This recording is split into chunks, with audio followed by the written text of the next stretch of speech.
Assalamualaikum warahmatullahi wabarakatuh. Di sini kami dari kelompok 5 ingin mempresentasikan materi tentang kompensasi, yang mana anggota dari kelompok 5 ini terdiri dari 8 anggota. Di antaranya ada Astria Marcelia Turnip, ada saya sendiri Deriansyah, ada Edi Susandi, ada Elsa Cari Aprilia, ada Jurati Novika, ada Indah Faniza, ada Muhammad Hilmi Alabiyu, dan juga ada Sulastri. Kompensasi adalah keseluruhan imbalan yang diterima oleh karyawan setelah melakukan sebuah pekerjaan yang bertujuan untuk memajukan bisnis secara keseluruhan. Kompensasi bisa berupa fisik maupun non-fisik. Kompensasi tidak selalu berbentuk uang ataupun barang, tetapi bisa juga berupa hal yang tidak berbentuk seperti paket liburan ataupun tambahan cuti. Jenis-jenis kompensasi.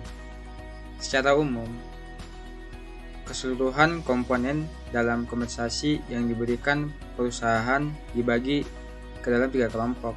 Di antaranya ada kompensasi finansial secara langsung, yang kedua ada kompensasi finansial tidak langsung, dan yang ketiga ada kompensasi non finansial. Yang pertama, kompensasi finansial secara langsung, yang mana biasanya jenis pertama dari kompensasi yang diberikan perusahaan adalah kompensasi finansial secara langsung. Beberapa hal yang termasuk dalam kompensasi finansial secara langsung ini yaitu adalah bayaran pokok. Selain itu, bayaran insentif seperti komisi, bonus, dan laba juga termasuk dalam kompensasi jenis ini. Kompensasi finansial tidak langsung. Jenis lain dari kompensasi adalah kompensasi yang tidak diberikan secara langsung kepada penerima. Kompensasi ini bisa disalurkan melalui program-program proteksi seperti asuransi ataupun berupa bayaran ketika mereka cuti. Nah, fasilitas-fasilitas seperti tempat kerja ataupun alat transportasi juga bisa dikategorikan sebagai kompensasi finansial tidak langsung. Baiklah, saya akan melanjutkan kompensasi non-finansial. Jenis terakhir dari kompensasi ini adalah kompensasi non-finansial. Biasanya, pemberian kompensasi ini bisa berupa tanggung jawab atau pekerjaan yang menarik dan penuh tantangan. Ada juga pembentukan berupa lingkungan kerja yang nyaman dan menenangkan bisa dikategorikan sebagai kompensasi tipe ini. Ketiga, yaitu bentuk kompensasi. Ada beragam kompensasi yang biasanya diberikan perusahaan terhadap karyawannya, berkaitan dengan proses usaha yang dilakukan. Sifatnya memang tidak hanya materi saja, tetapi juga bisa berbentuk tunjangan. Ada 4 bentuk kompensasi yang biasa diberikan kepada karyawan. Apa saja sih? Yuk simak sebagai berikut. 1. Upah atau gaji. Dalam sistem upah, beberapa perusahaan biasanya menggunakan sistem pembayaran per jam.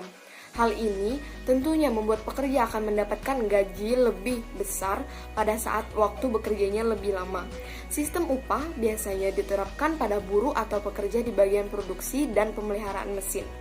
Sedangkan sistem gaji biasanya terhitung bulanan atau mingguan. Yang kedua yaitu insentif. Besar uang yang diterima oleh pekerja biasanya melebihi upah atau gaji yang sudah ditetapkan. Insentif ini biasanya didapatkan lebih besar daripada gaji. Insentif ini biasanya beberapa faktor didapatkannya, seperti penjualan melebihi target atau keuntungan lebih. Bisa juga didapatkan dari produktivitas yang meningkat. Yang ketiga adalah fasilitas. Fasilitas merupakan barang yang diberikan perusahaan untuk para pekerjanya, seperti mobil dinas, rumah dinas, ataupun klub bola. Yang keempat adalah tunjangan. Tunjangan adalah sesuatu yang diberikan para perusahaan kepada pekerjanya seperti asuransi jiwa, asuransi kesehatan, dan asuransi keselamatan kerja.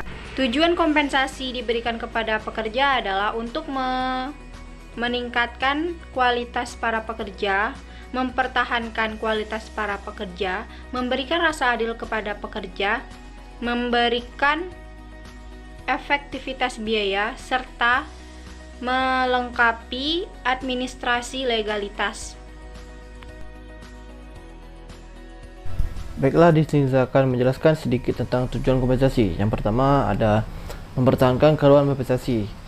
Seorang karyawan yang berprestasi bisa meningkatkan citra perusahaan menjadi naik. Karena itulah tujuan kompensasi ini untuk mengikat para karyawan potensial tersebut untuk menetap di perusahaan dan tidak pindah ke perusahaan lain. Karena diketahui sekarang perputaran antara karyawan antar perusahaan dinilai cukup tinggi. Yang kedua, mendapatkan karyawan yang berkualitas.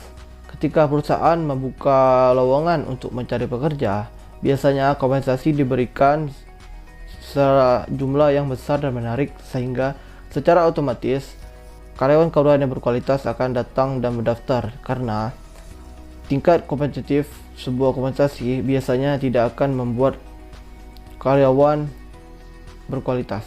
Yang ketiga, efisiensi biaya.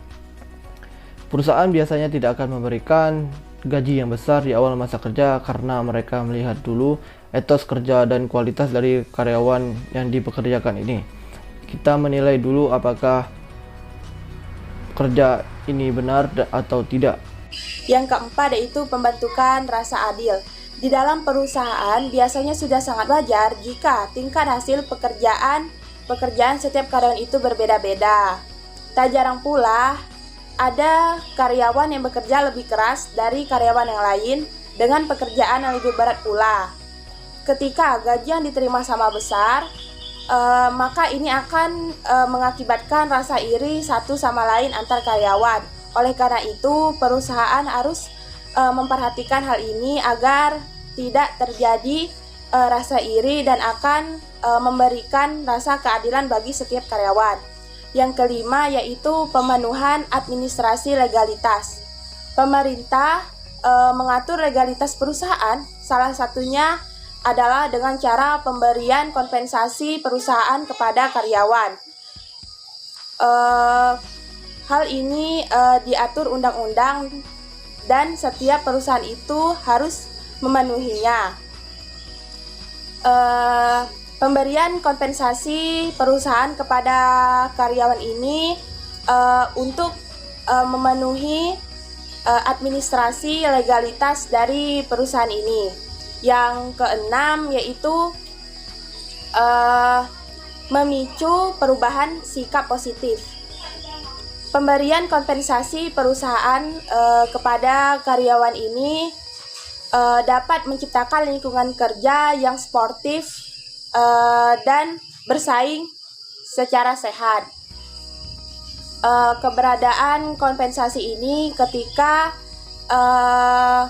karyawan bekerja lebih keras dan dapat memotivasi dirinya untuk menjadi lebih baik lagi.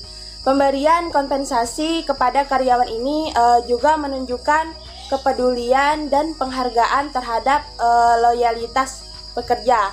Baiklah, hanya itu penjelasan yang dapat saya sampaikan. Saya ucapkan wassalamualaikum warahmatullahi wabarakatuh.